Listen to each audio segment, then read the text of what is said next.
జ్ఞానానందమయం దేవం నిర్మల స్ఫటికాకృతిం ఆధారం సర్వవిద్యానాం హయగ్రీవముపాస్మహే.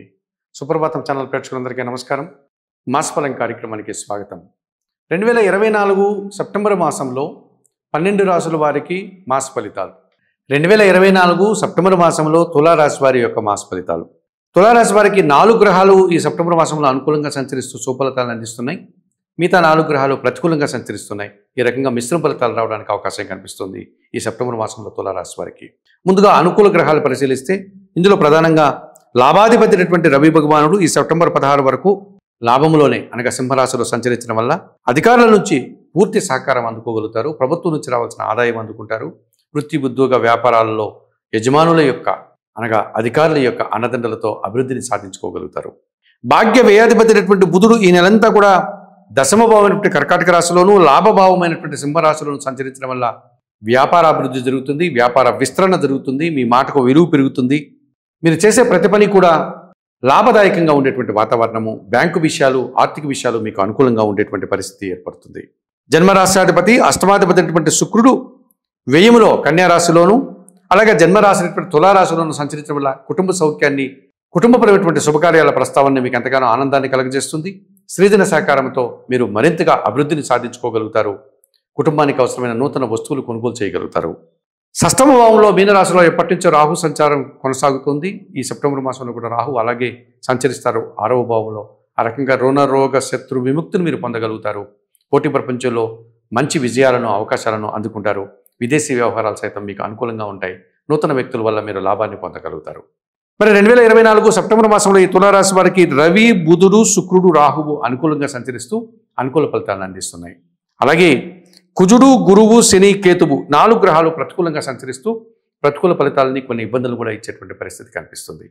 ఇందులో ప్రధానంగా ద్వితీయ సప్తమాధిపతి అయినటువంటి కుజుడు భాగ్యభావంలో మిథున రాశిలో సంచరించడం వల్ల ఈ తులారాశి వారికి భూములకు సంబంధించి, వాహనాలకు సంబంధించిన కొన్ని కార్యక్రమాలు వాయిదా పడడం, ఆటంకాలను ఎదుర్కొనే పరిస్థితి కనిపిస్తుంది.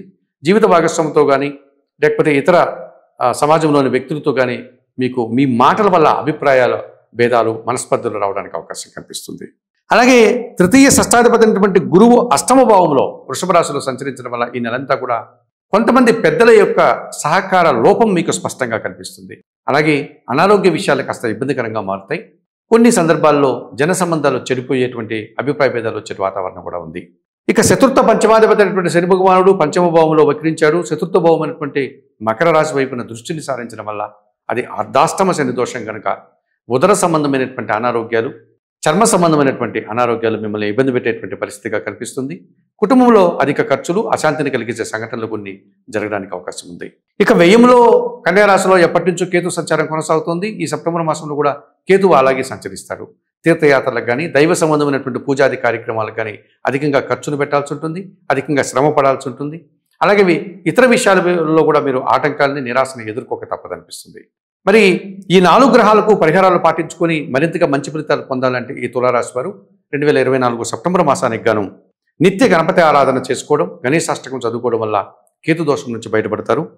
అలాగే ఈశ్వరునికి అభిషేకం నిర్వర్తించడం, రావణాష్టకం చదువుకోవడం, వయోవృద్ధులకు సహాయం చేయడం వల్ల ఈ అర్ధాష్టమ శని దోషం నుంచి బయటపడేటువంటి అవకాశం ఉంటుంది. అష్టమ గురుదోషం నుంచి బయటపడడానికి నిత్యం సిద్ధి సాయినాథుని ఆలయానికి వెళ్ళి స్వామివారిని దర్శించుకుని అక్కడ అర్చనాది కార్యక్రమాన్ని నిర్వర్తించండి. పసుపు వర్ణపు అరటి పండ్లను గురువులకు కానీ, గురు ఆలయాల్లో పనిచేసే పురోహితులకు కానీ, వయోవృద్ధులైన పేదవారికి కానీ దానం చేయండి. ఇక భాగ్యంలో ఉన్నటువంటి కుజదోషం నుంచి బయటపడడానికి నిత్యం సుబ్రహ్మణ్య స్వామిని దర్శించుకోండి. మంగళవారం రోజు సుబ్రహ్మణ్య స్వామికి అభిషేకాది కార్యక్రమాలు నిర్వర్తించండి. సుబ్రహ్మణ్య అష్టకం చదువుకోండి. 1 కేజీ కందిపప్పు మంగళవారం రోజు మీ కుటుంబంలో పనిచేసే పనివారికి, పేదవారికి దానం చేయండి. ఈ రకంగా పరిహారాలు నిర్వర్తించుకోవడం వల్ల తులారాశి వారు మరింతగా మంచి ఫలితాలను పొందడానికి అవకాశం ఉంటుంది.